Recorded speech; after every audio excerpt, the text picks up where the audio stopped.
So, before we start ANSYS meshing, we have to understand some basic things about the meshing structures.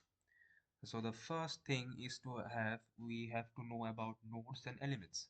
What are nodes and elements? Basically, a nodes and element refers to the points of a particular shape, and the shape itself will become the element.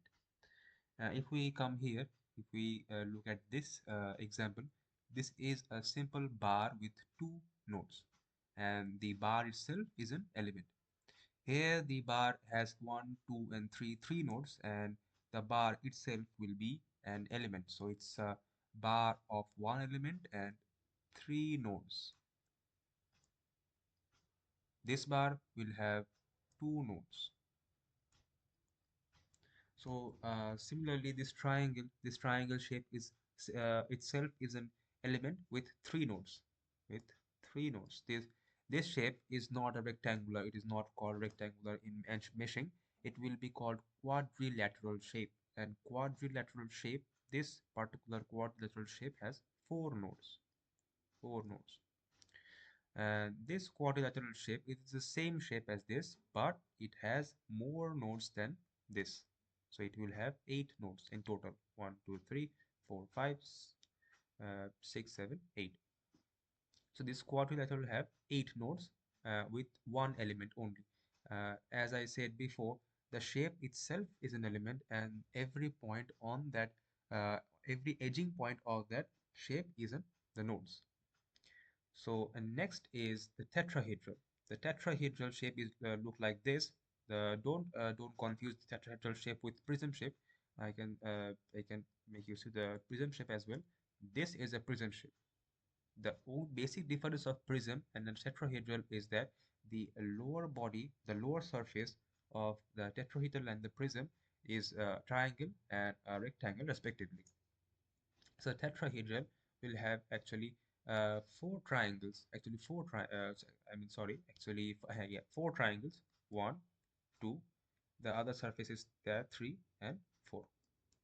You are not seeing the three. The third triangle is like this triangle is the third triangle. Anyhow, the tetrahedral has the almost four triangle, and the prism has four triangle and a rectangle. So whatever. So tetrahedral shape has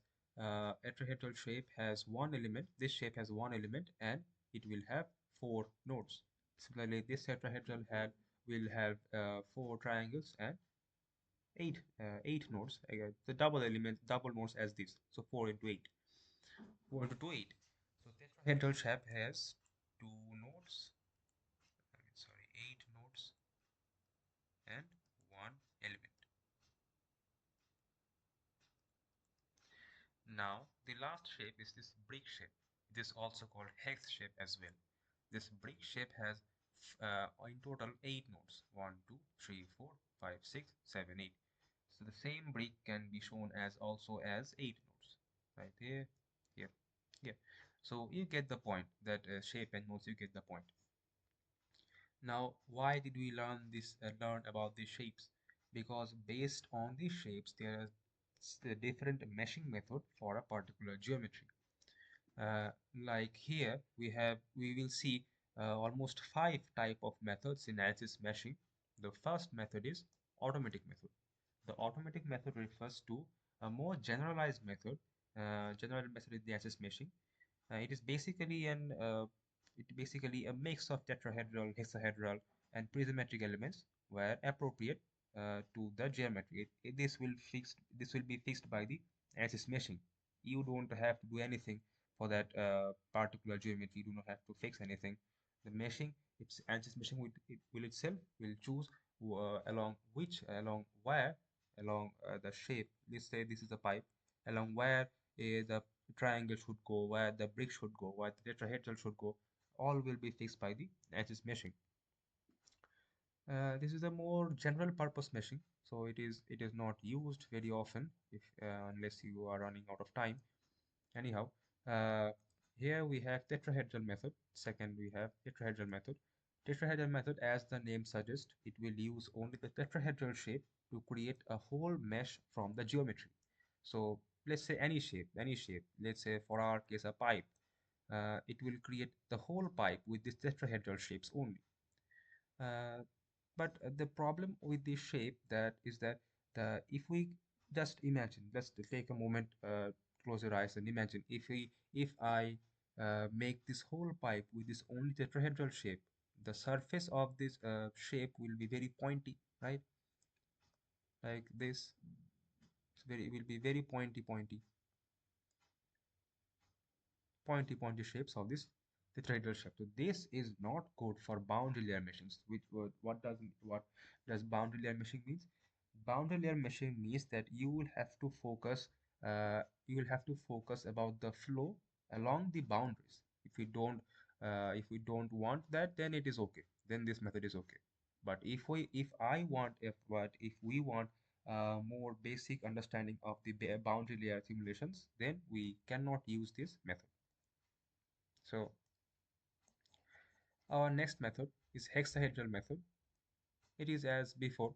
It will use only hexahedral shapes, meaning these shapes, the brick shapes. It will use only these brick shapes to create any simulation, to create any simulation from the geometry.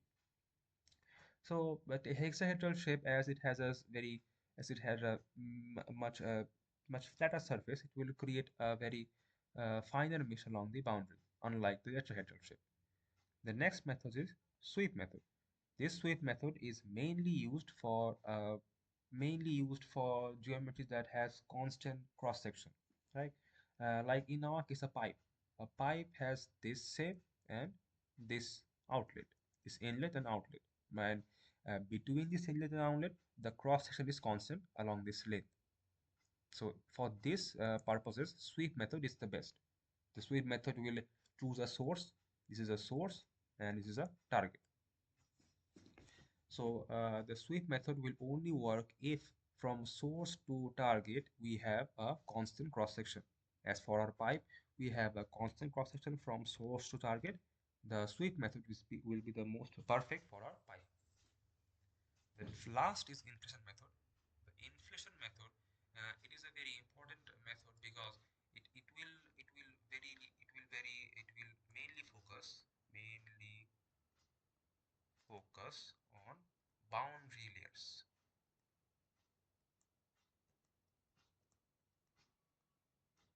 right? So if we are concerned about the boundary layers more, then use this inflation method. Um, and that there are two parameters for this inflation method. One is patch conforming and one is patch independent. This basically, what does this first one means? The first patch conforming is it basically means that you have to maintain the given shape. You have to maintain the given geometry, given shape. But if we choose patch independent, then we do not need to very concerned about the shape. You can really change the given shape during the meshing. So these are the basics before we go to the answers meshing.